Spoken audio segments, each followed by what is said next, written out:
मंगल भवन मंगल हारी।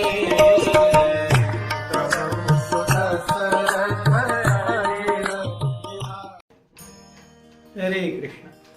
तो हमने जैसे आपसे कहा था कि हम जल्दी ही आपके पास एक नई सीरीज लेकर के आएंगे जिससे हम और आप लंबे समय तक जुड़े रहें। So we are back with Ramayan as we had promised. आज बहुत ही उत्तम दिवस है। आज पौर्णिमा है और आज से चातुर्मास्य की शुरुआत हुई है।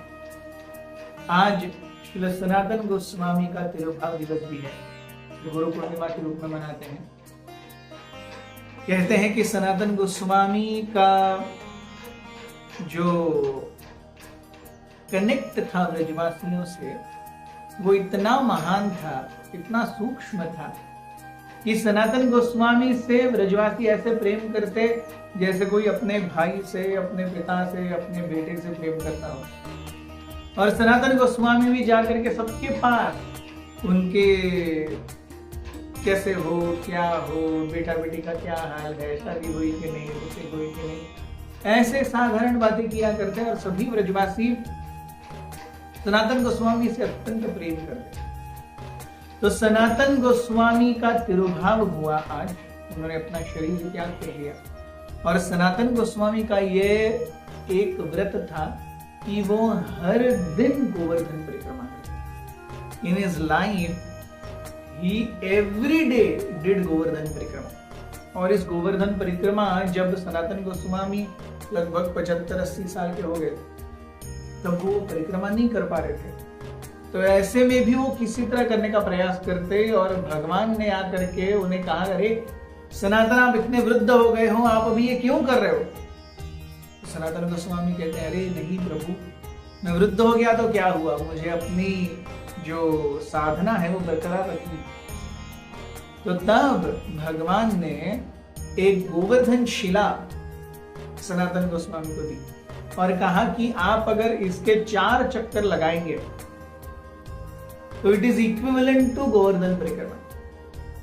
तो आज ये शिला वृंदावन के राधा दामोदर मंदिर में, इसलिए हम जब राधा दामोदर मंदिर जाते हैं वृंदावन में, वहां पे राधा दामोदर जी के 4 प्रदक्षिणाएं लगाते हैं। It is equivalent to Govardhan parikrama. तो क्योंकि सनातन गोस्वामी का आज तिरुभाव हुआ, इसीलिए वृंदावन में जब गोवर्धन परिक्रमा होती है, एक्चुअली कार्तिक में गोवर्धन लीला जब हुई थी, उससे ज्यादा लोग आज गोवर्धन परिक्रमा करते हैं Vrindavan. More number of people do Govardhan parikrama today than the actual Govardhan Leela day in Kartik. ये ब्रजवासियों का प्रेम और हमारा परम सौभाग्य है कि ऐसे महान दिन पर हमारे गौड़ीय वैष्णव परंपरा के सबसे प्रथम गुरु चैतन्य महाप्रभु के प्रथम शिष्य सनातन गोस्वामी की तिरुभाव दिवस पर हम आपके पास फिर से रामायण लेकर के आ रहे हैं। सो जैसे हमने कहा था, Ramayan Ram ayan, ayan basically means story. So Ram ayan, Ram कहां कहां पर गए। सो राम कहां कहां गए, उन्होंने क्या क्या किया, ये वृत्तांत बताने वाली पुस्तक ये है राम अयन, रामायण। तो रामायण बहुत ही महत्वपूर्ण है क्योंकि हम देखते हैं प्रभु रामचंद्र ये भगवान का वो अवतार है जो करुण रस का आस्वादन करने के लिए भूमि पर आए।